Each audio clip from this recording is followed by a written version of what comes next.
Here's some quotes just from church history. This is the Catholic Encyclopedia, Volume 4. The church, after changing the day of rest from the Jewish Sabbath or the seventh day of the week to the first, made the third commandment refer to Sunday as the day to be kept holy as the Lord's Day. Now, I took this picture. This is a picture, a granite copy of the Ten Commandments in front of a Catholic church here in Sacramento. If you look real close, you'll see a picture of me in my t-shirt taking a picture reflected. This is, and I zoomed in a little bit. I want you to notice something here. They don't have the second commandment. The second commandment they make, don't take the name of the Lord your vain. That's supposed to be the third commandment. They delete the commandment about idolatry. It's totally not there. They take the fourth commandment and they make it the third commandment. And then in order to keep 10 commandments, they then take the 10th commandment and they divide it. They, instead of thou shalt not covet, they say don't covet your neighbor's wife and don't covet your neighbor's house. And they should make 13 commandments. Don't covet your neighbor's donkey too. They should have made a third one out of that, but they tried to maintain the number 10. It says the beast power would think to change times and laws, and they certainly did that. Wow. All right, folks, buckle up. So now it's because of Romanism. First, it was Gentiles taking over, not liking Jews, but they wanted to evangelize more easily, so they adopted pagan practices. Then it was Constantine's Edict of Milan. Now it's because of Roman Catholicism and the Pope, supposedly. Doug, you are a dishonest person. Did you notice what was cut off, folks, from the picture? The first commandment. Let's bring this back a titch. Look at the photo. Look what's at the top left. Second commandment. I wonder why Doug cut the first commandment off. First, when the Roman Church, Doug, says the church changed the Sabbath, they mean the apostles. They think the apostles were the first Roman Catholics. And they mean that Jesus instituted the first day with the disciples, and the apostles continued this practice, handing it down to us. This is what the likes of Ignatius and others were talking about regarding new creation that you have yet to even mention. The arguments that Protestants have, or have had, and still have, with Rome over the subject are in the vein of apostolic succession and what it means to go back to the apostles. Because both sides agree this practice, worship on the first day, is apostolic in nature by virtue of Jesus beginning it with his apostles. We agree with Rome on how, or we disagree with Rome on how Protestants are connected back to the apostles. But the point being, you cite the Catholic Encyclopedia as if it helps your case or proves your point. It doesn't. You guys read into these quotes, like you just did, to try and support that the papacy, hundreds of years after the apostles, changed the Sabbath like Daniel predicted, and so on. Reading all of your great controversy narrative into the quote, when that's not what at all is being said. Now, Doug, I have this Catholic Encyclopedia. So I referenced it when I saw you cite it. What I found was that you or your assistant, whoever made this presentation, did a quote mine and didn't look at where you were citing from, or you wouldn't have gone on to say what you did regarding the removal of the commandments. Either that, or like I said, you're a dishonest person, which I'm beginning to think you are based on the way you snapped that photo. Because folks, you know what the New Catholic Encyclopedia Volume 4 says in the literal next sentence of what he cited? Notice what sentence he omitted. So he read everything that's not highlighted. The church, on the other hand, after changing the day of rest from the Jewish Sabbath, or seventh day of the week, to the first, made the third commandment refer to Sunday as the day to be kept holy as the Lord's Day. This is the sentence. The Council of Trent, with the reference there, condemns those who deny that the Ten Commandments are binding on Christians. Hold up. Does it say 8? Does it say 9? No, all 10. This is in the section of the encyclopedia talking about the 10 commandments. Why'd you leave out that last sentence, Doug? Oh, no. See, it's the 10 commandments of the 2 they removed, and then they broke up the other ones to make it 10. It's only talking about those. Well, Doug, it gets worse for you, because look what's on the very next page from the quote that you cited. The next paragraph, literally the next paragraph. Quote, there is no numerical division of the commandments in the books of Moses, but the injunctions are distinctly tenfold and are found almost identical in both sources. The order, too, is the same except for the final prohibitions pronounced against concupiscence, that of Deuteronomy being adopted in preference to Exodus. A confusion, however, exists in the numbering, which is due to a difference of opinion concerning the initial precept on divine worship. The system of numeration found in Catholic Bibles is based on the Hebrew text and was made by St. Augustine in the 5th century in his book of Questions of Exodus, and was adopted by the Council of Trent. It is followed also by the German Lutherans, except those of the school of Martin Bucer. This arrangement makes the first commandment relate to false worship and the worship of false gods as to a single subject and a single class of sins to be guarded against.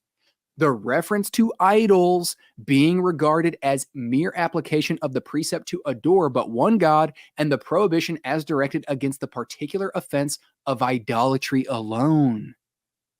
According to this manner of reckoning, the injunction forbidding the use of the Lord's name in vain comes second in order, and the decimal number is safeguarded by making a division of the final precept on concupiscence, the 9th pointing to sins of the flesh, and the 10th to the desire for unlawful possession of goods. Close quote.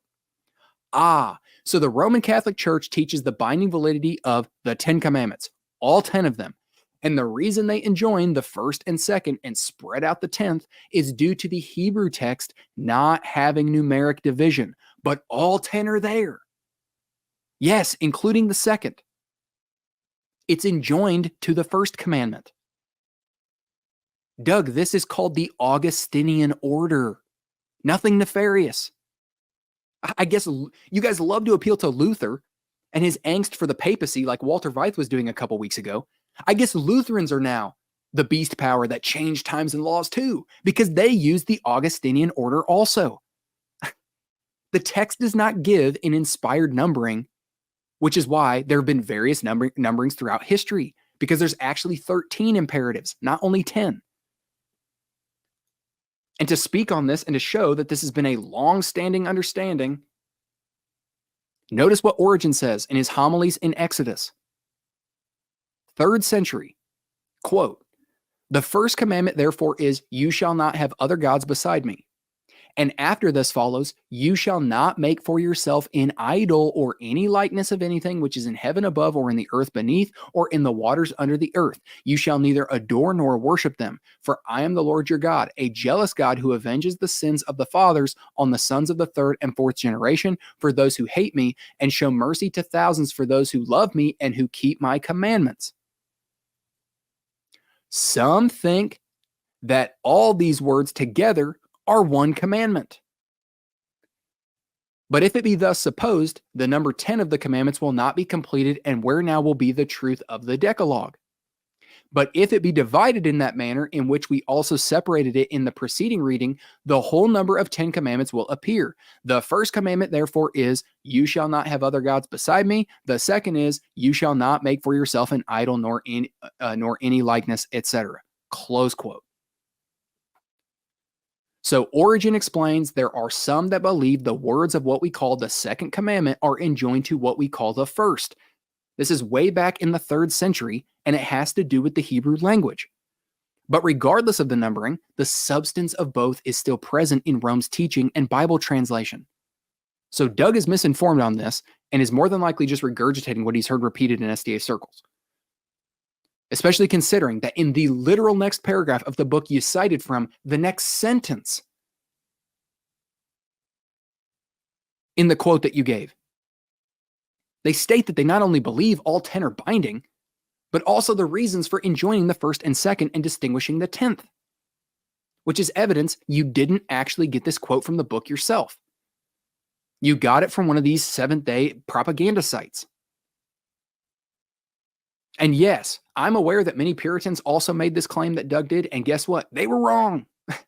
And I like many of them. I just cited Thomas Watson a few weeks ago. his book, The 10 Commandments. And he makes this claim in there. And I don't know what access to information he had in his day, but nevertheless, he was wrong. The Roman Church still affirms the second commandment. You might disagree with their interpretation and application of it. I know I do.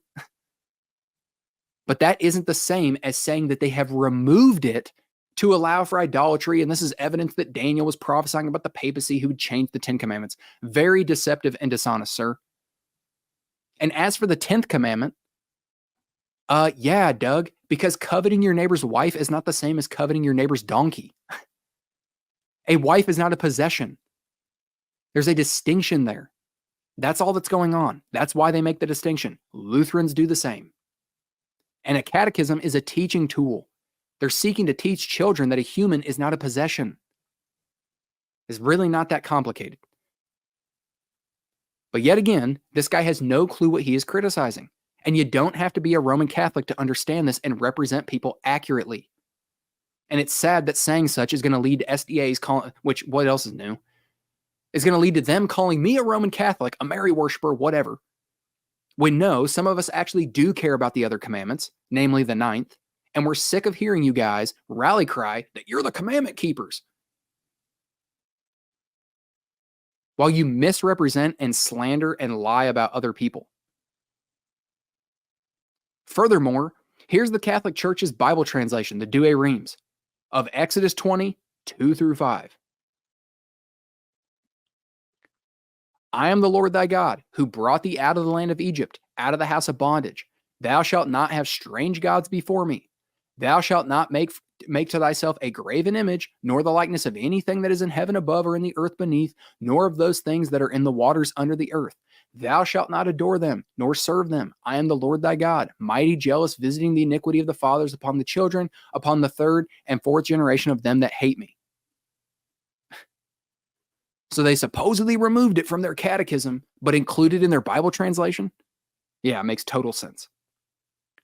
This is bad argumentation, folks.